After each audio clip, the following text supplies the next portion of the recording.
Am I the idiot for stealing my sister's baby? My 29, female, little sister, 21 female, we'll call her Jane, has a 14-month-old baby girl, we'll call her Sarah, whom I have had custody of since late June of 2022. Jane was divorcing her husband, jobless and homeless. I offered to take temporary guardianship of Sarah so she would be safe and cared for while Jane got her life together. At first, she turned me down. However, after Sarah was dropped off at our mom's house in dirty clothes and an old diaper by a stranger, while she was supposed to be under the care of her father, Jane agreed to give her to me and my wife. Now we made clear that it would be temporary, and that Jane would still have full access and could get Sarah back whenever she felt ready. However, during the last 6 months, Jane has completely disappeared from Sarah's life. She doesn't ask about her, she doesn't make any effort to visit her. She doesn't ask us to bring her to visit. She has gotten a job and an unsafe place to stay, yet hasn't offered to take any financial responsibility, not even in the form of buying her gifts. She doesn't call to talk to her or see her. I spoke to Jane recently about all this, and her defense is that it's too emotionally hurtful to see Sarah because of how much it hurts and how much she misses her. Her other excuse is that she doesn't have a car or enough money to buy Ubers or diapers. I told her how absolutely ridiculous all that is. You don't need a car or money to call or text.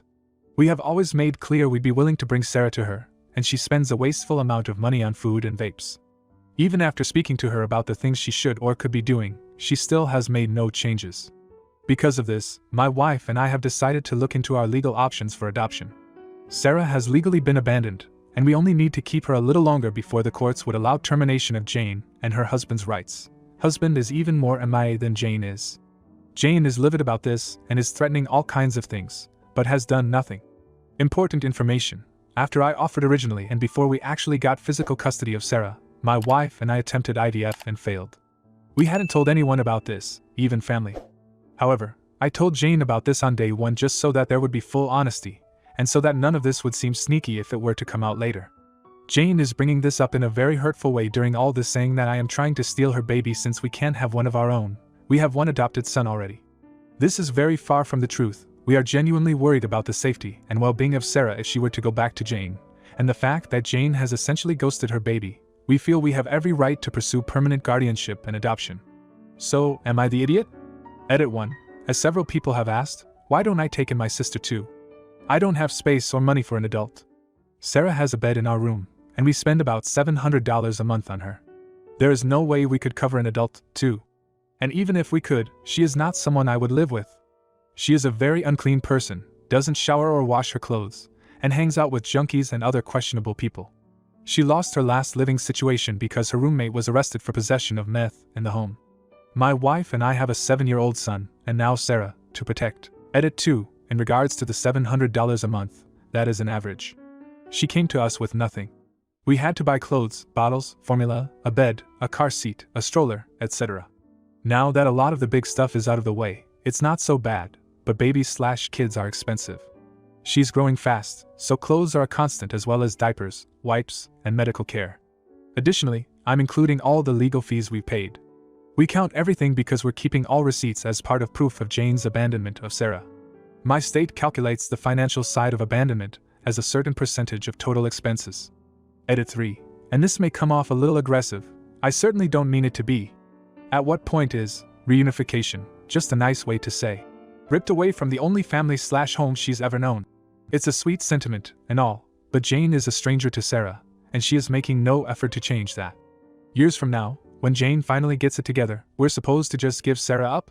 Even if we did a slow integration, how could that possibly be less traumatic than staying in her home with her family? If she was a little older and knew what was going on and could remember her mom despite being no contact for 6 months, that would be one thing. But she's an infant that has bonded to us the way infants are supposed to bond with their family in order to have secure attachments now and later in life. I truly, truly love my sister, and I really want her to straighten up and live a happy, healthy life. But the decisions she has made over the last 6 months are not ones that can be taken back. When Jane gets it together, I will be happy to let them have whatever relationship Sarah chooses to have with her, but it's not going to be a given that Jane will get her back. Final edit, as I have my answer. I do just want to make it clear, as a lot of people seem to be focusing on the wrong thing here. The issue is not that Jane hasn't been able to get her life together in only 6 months. She has been through hell and back, and I'm very sympathetic to that. I understand it takes time, sometimes even years to fix. The issue is that she has completely stepped out of Sarah's life. She has ghosted her, she has given up all responsibility and contact, and she is a stranger to Sarah. Sarah doesn't even recognize Jane in any way. The issue I am talking about with Jane, and why I feel we should pursue adoption, is because of the utter abandonment Jane has shown over the last 6 months. Now, for a few comments before the update. Not the idiot. I am an adopted kid. My mom was a drug addict and knew she wouldn't get her life together. Look, wait until she can legally sever ties and don't bring this up again. Keep track of every time you reach out asking for assistance or offer to take the wee baby Sarah to her mother, and she refuses or misses an appointment in CA. It's 15 months to sever ties. Do not leave her unsupervised. Once you hit your state's threshold, lawyer up and make your case. If legally you already have temporary custody, a good portion of the battle is won. It's better to maintain the status quo and peacefully win the war than preempt an uphill battle in family court. Bide your time, make your case open and close, and then formally adopt your daughter. I wish you all the best. Then the original poster responded with, "Thank you. This is exactly the plan." Comment 2. Not the idiot. Saying you stole Sarah is just Jane's way of abandoning her child while absolving herself of the guilt. I imagine the emotions there are pretty complicated. Stop worrying about Jane or looking bad and take comfort in the fact that you are doing what is best for Sarah. Anyone who believes Jane over you isn't worth having on your team anyway. Good luck. Now for the very short update. To note, this update took place 6 months after the initial post. My sister and her husband signed the adoption paperwork without any fuss. Sarah will officially be our daughter on June 28th. Now, for the next story. Am I the idiot for refusing to go to my friend's BF's party after she demanded to approve my outfit? My female 29, friend Kate, 28, has a boyfriend, Jamie, 29, whom she has been with for nearly 3 years. We met Jamie on a night out, and I would say that although he's Kate's BF, I consider him a friend. We share an interest in a particular sport that we text about sometimes, and if I have a spare hospitality ticket to one of the sporting fixtures, I will sometimes invite Jamie to go. Jamie's 30th is coming up and Jamie and Kate planned a big party, and I peripherally helped out with logistics when asked. A few days ago, Kate texted me. She asked if I wouldn't mind toning down my look for the party, and if I could send her a picture of what I was planning to wear. I asked her what this meant, and after asking several times if she really had to say it, she asked if I could dress verbatim. Basically what I would consider frumpy, because she really didn't want to be outshone at her own boyfriend's birthday party. When I didn't reply right away, she went on to say that she wanted Jamie's full attention that night, which she wouldn't get if I showed up dressed properly. I was a bit annoyed by what she was implying, so I said if I was going to be so much of a concern for her, I'd rather just politely decline the invitation. Kate freaked out, saying I was being immature by not coming just because I couldn't steal the spotlight. I said it wasn't about that, it was about her making me responsible for whether or not I draw her boyfriend's attention, which is something I've never tried to do nor done as far as I'm aware. She then said it was really important to Jamie that she stand out because his friends and colleagues would be there. I just told her that again, if she was so worried I was going to be distracting everyone, I'd rather not come than feel humiliated from now until the event. I said I would send her Jamie's gift, and she could tell him why I wasn't coming. I guess she didn't tell him the reason because Jamie messaged me saying he knows I'm booked the night of the party, but he'd really like it if I could be there, and asked if I could reorganize so I could come. I hadn't replied, but I got a message from Kate saying she knows Jamie is trying to get me to come and please could I just put my pride aside and come to the party. I asked if she was going to ditch the outfit policing, but she said no, so I said I would not be coming. She didn't reply, but I've since received a couple of texts from mutual friends saying that while her request is ridiculous, Kate is aware of that. She's just desperate to be seen a certain way, and even if it's pathetic, I would probably feel the same way in her shoes. Other friends I've told, who don't know Kate, say I should not bow to the pressure and that she's nuts for even asking, and I don't disagree. But also I feel bad skipping the party when it's Jamie's birthday and he asked specifically that I come. So, should I be going? Now for a few comments before the update. Not the idiot. Tell Jamie the truth. Just say, sorry, but when the choices are giving up my bodily autonomy or giving up the party, the choice is simple. Comment 2. Not the idiot. A friend that demands you look bad just to make themselves look good isn't a great friend. You aren't responsible for her self-esteem. She needs to find ways to feel better about herself that doesn't involve dictating what others wear. She's too old for this middle school bus. Now for the update. First of all, thanks to everyone for the advice. Most responses were not what I was expecting, and really gave me a lot to think about.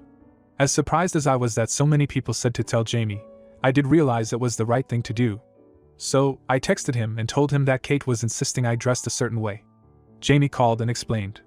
A couple of months ago, Jamie and Kate were out with a few of his friends. These same friends that I mentioned in my comments are not fond of Kate, and everyone had had a lot to drink. They were talking about how they met their SOs, and the story of Jamie and Kate meeting came up. Apparently during the telling of the story, Kate asked Jamie why he had decided to hit on her rather than me, and one of his friends joked that it was because he knew he didn't have a shot with the hot one, me. Kate asked if this was true, and Jamie, having had way too much to drink, explained in a way that made it sound kind of true. He said he did notice me that night and thought I was attractive, just seeing me. He said he would never have approached me because he knew he would never have a chance with someone like me, so in that way, his friend was right. He said that speaking to Kate was the absolute best outcome because he loves her and plans on spending the rest of his life with her. But even knowing this, Kate has taken this extremely hard, and even though she says she is over it, he's noticed changes in her behavior that seem to be related to that. He also admitted that he'd been planning to propose to Kate at the party, and that is why he'd wanted me to be there. But after hearing this on top of the way she has been handling the situation previously, he won't be doing that anymore. After speaking to Jamie, I called Kate. She admitted that she had tied a lot of her self-worth in the fact that she'd finally been picked over me, and now it felt like that wasn't true. She apologized for trying to solve her insecurities through me, but also said she wasn't sure she would be able to have me in her life as much as I had been with the way she's been feeling. As hurt as I was, I said I understood.